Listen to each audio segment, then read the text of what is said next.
In this Imagine If video, we're going to be going over Obi-Wan Kenobi bringing Anakin Skywalker back to the light side of the Force.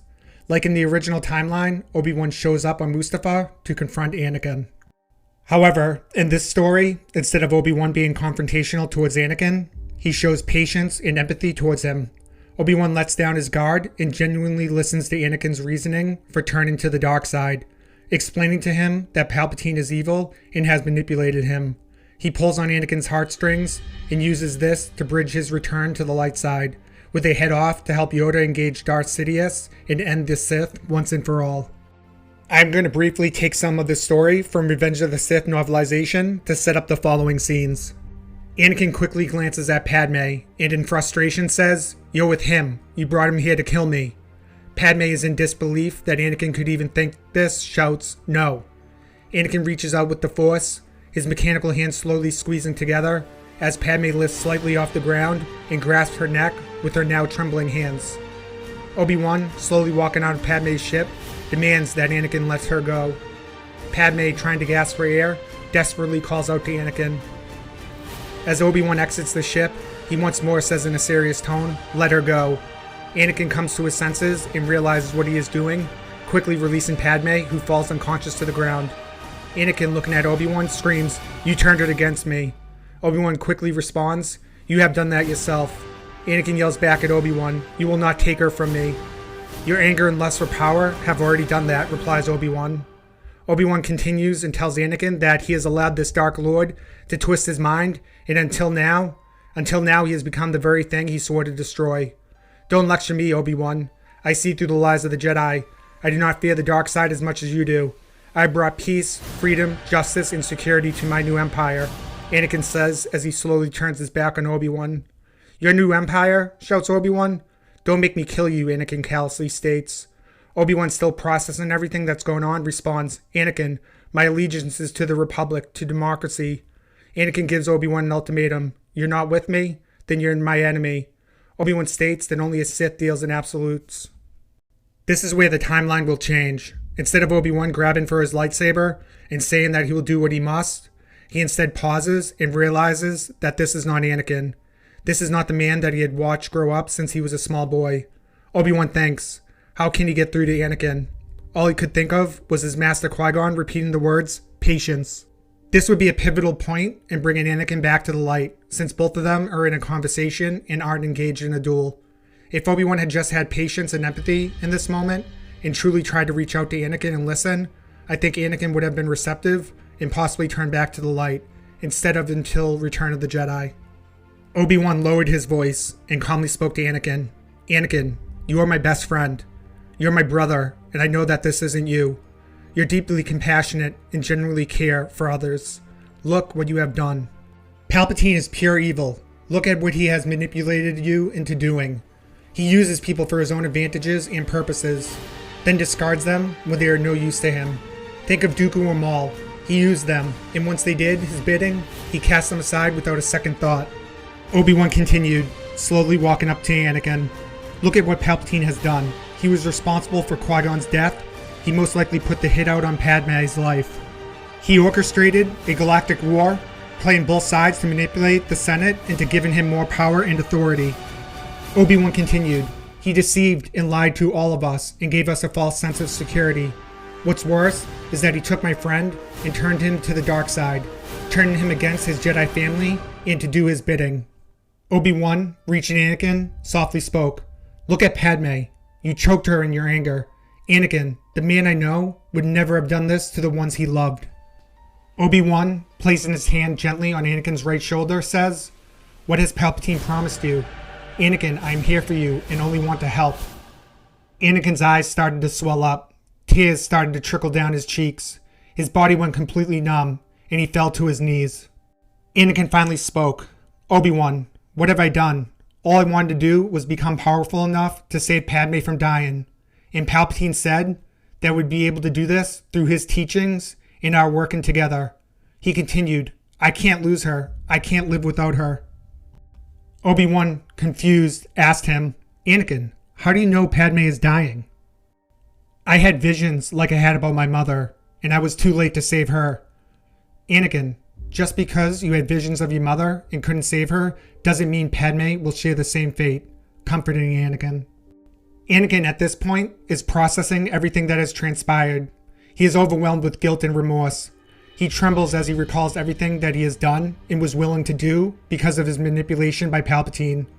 Anakin was still in the very early stages of becoming a Sith Lord. He wasn't cemented in stone yet.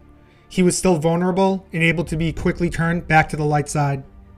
Obi-Wan used everything he had at his disposal to pull on Anakin's heartstrings and show Anakin how Palpatine was truly evil and had manipulated everyone. Anakin stares at the ground and he realizes now what he has become. Obi-Wan was right. He had become the very thing that he swore to destroy. Anakin slowly gets up. He turns towards Obi-Wan. However, he is unable to look him in the eyes. Master, what must I do to set things right? Anakin, we must confront Palpatine and end his rule. Master Yoda has engaged him in battle, and we must go there to aid him. They both walked to the ship. Obi-Wan bent down to Padme and placed his hand over her forehead, waking her up. Where's Anakin? She hesitantly says. I'm here, Anakin gently says, as he knelt down by his pregnant wife, grasping her right hand with both of his hands. Padme, I am sorry for what I did. I am going to make up for this and make things right and end Palpatine. The very thought of his name filled Anakin with an almost uncontrollable rage. We need to go to Coruscant and help Master Yoda defeat him. Padme, looking into Anakin's eyes, squeezed his hand and said she loved him. They board the starship and make their way back to Coruscant, where they meet up with Bail on his ship. Anakin, who desperately wants to be by Padme's side, knows he must accompany Obi-Wan and confront Sidious. They both boarded the ship and headed to Coruscant Senate building. As they arrive and make their way into the Senate building, there are clone troopers stationed outside. Both igniting their lightsabers, they both make quick work of the clones.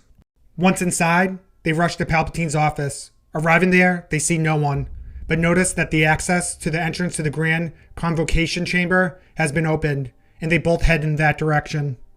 When they arrive in the Senate Rotunda, they see Master Yoda engaged with Darth Sidious. Palpatine is unleashing a torrent of Force lightning towards the Grand Master, who is using Tutor Minas to absorb the onslaught. Obi-Wan looked at Anakin. I don't know how much longer Master Yoda can deflect Palpatine's lightning. It looks too powerful. Let's go, as Anakin started leaping on the repulsor lifts towards the Grand Master. Obi-Wan followed suit. They quickly made their way to Sidious and Yoda, both sensing Anakin and Obi-Wan, but too focused on their engagement. The lightning briefly pushes Yoda back, and then he fixes his eyes on Sidious. Sidious screams, and an explosion of lightning follows. Sidious is slammed into the repulsor lift and knocked off the side, where he quickly grasps the edge and pulls himself up. Yoda is sent flying below, trying to hold on to the lift, but failing, and falling to the Senate chamber floor. Sidious turns to face Anakin and Obi-Wan, who are swiftly making their way to him. Palpatine pulls out his lightsaber and ignites the Crimson Blade. Anakin leaps towards Sidious and makes an attempt to decapitate him. Sidious easily blocks this attack. Pitiful boy, now you will fully understand the true power of the dark side. Palpatine, in a flash, breaks through Anakin's force shield and sends him hurling backwards, slamming him into the nearest repulsor lift, as Palpatine quickly pivots and dodges Obi-Wan's killing blow. Palpatine engages with Obi-Wan, who falls back on the Surisu form to fight the Emperor. Sidious, knowing all forms of lightsaber combat, quickly switches fighting styles to gain the advantage over Obi-Wan. Obi-Wan is purely on the defensive and can't do much of anything except block Palpatine's swift and relentless strikes. Sensing Anakin regaining his composure and making a leaping strike at him, Sidious ignites a second lightsaber that he secretly kept on him. Blocking Anakin's strike with his right hand, Obi-Wan uses this opportunity to attack Palpatine, going for his chest, with Anakin's help relieving some of the pressure off of him. Palpatine parries Obi-Wan's attempts and fights Anakin off. Both Anakin and Obi-Wan are fighting in unison, similar to how they fought Dooku, working as a team, but they still can't manage to strike down Palpatine. He is just too fast. You're both no match for the power of the dark side, and you will soon be defeated.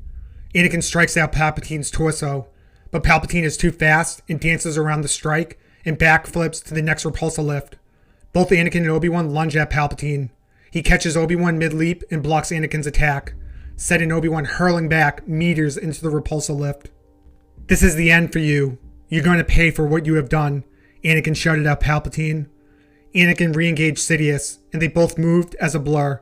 Blue and red filled the repulsor lift.